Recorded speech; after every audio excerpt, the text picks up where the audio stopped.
അപ്പസ്തോല പ്രവർത്തനങ്ങൾ 6 അധ്യായം 7 ഡീക്കന്മാർ. ശിഷ്യരുടെ സംഖ്യ വർദ്ധിച്ചുകൊണ്ടിരുന്നു. അക്കാലത്തെ പ്രതിദിനമുള്ള സഹായ വിതരണത്തിൽ തങ്ങളുടെ വിധവകൾ അവഗണിക്കപ്പെടുന്നുവെന്ന് ഗ്രീക്കുകാർ ഹെബ്രായർക്കെതിരെ പിറുപിറുത്തു. അതുകൊണ്ട് 12 പേർ ശിഷ്യരുടെ സമൂഹത്തെ ഒന്നിച്ചു കൂട്ടി പറഞ്ഞു, ഞങ്ങൾ ദൈവവചന ശുശ്രൂഷയിൽ ഉപേക്ഷ കാണിച്ച് ഭക്ഷണമേശകളിൽ ശുശ്രൂഷിക്കുന്നത് ശരിയല്ല. അതിനാൽ സഹോദരരെ, സുസമ്മതരും ആത്മാവും ജ്ഞാനവും കൊണ്ട് നിറഞ്ഞവരുമായ 7 പേരെ നിങ്ങളിൽ നിന്ന് കണ്ടുപിടിക്കുവിൻ. ഞങ്ങൾ അവരെ ഈ ചുമതല ഏൽപ്പിക്കാം. ഞങ്ങൾ പ്രാർത്ഥനയിലും വചന ശുശ്രൂഷയിലും നിരന്തരം വ്യാപരിച്ചു കൊള്ളാം. അവർ പറഞ്ഞത് എല്ലാവർക്കും ഇഷ്ടപ്പെട്ടു. അവർ വിശ്വാസവും പരിശുദ്ധാത്മാവും നിറഞ്ഞ സ്തെഫാനോസ്, ഫിലിപ്പോസ്, പ്രൊക്കോറോസ്, നിക്കാനോർ, തീമാൻ, പർമേനോസ്, യഹൂദമതം സ്വീകരിച്ച അന്ത്യോക്യക്കാരൻ നിക്കോളാവോസ് എന്നിവരെ തിരഞ്ഞെടുത്തു. അവരെ അപ്പസ്തലന്മാരുടെ മുമ്പിൽ നിർത്തി.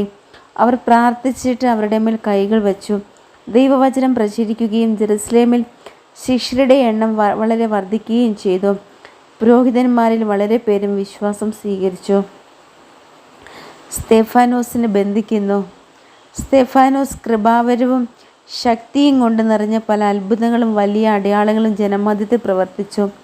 കിറേനക്കാരും അലക്സാണ്ട്രിയക്കാരും കിലിക്കിയയിലും ഏഷ്യയിലും നിന്നുള്ളവരും ഉൾപ്പെട്ടിരുന്നതും സ്വതന്ത്രന്മാരുടെ സിനഗോഗ് എന്നറിയപ്പെട്ടിരുന്നതുമായ സംഘത്തിലെ അംഗങ്ങൾ എഴുന്നേറ്റ് സ്തെഫാനോസിനോട് വാദപ്രതിവാദത്തിലേർപ്പെട്ടു.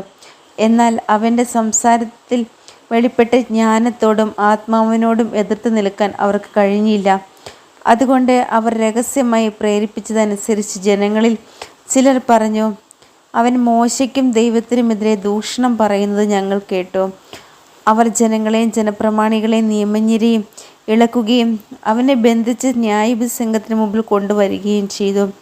കള്ളസാക്ഷികൾ എഴുന്നേറ്റ് നിന്ന് പറഞ്ഞു, ഇവൻ ഈ വിശുദ്ധ സ്ഥലത്തിനും നിയമത്തിനും എതിരെ സംസാരിക്കുന്നതിൽ നിന്ന് ഒരിക്കലും വിരമിക്കുന്നില്ല.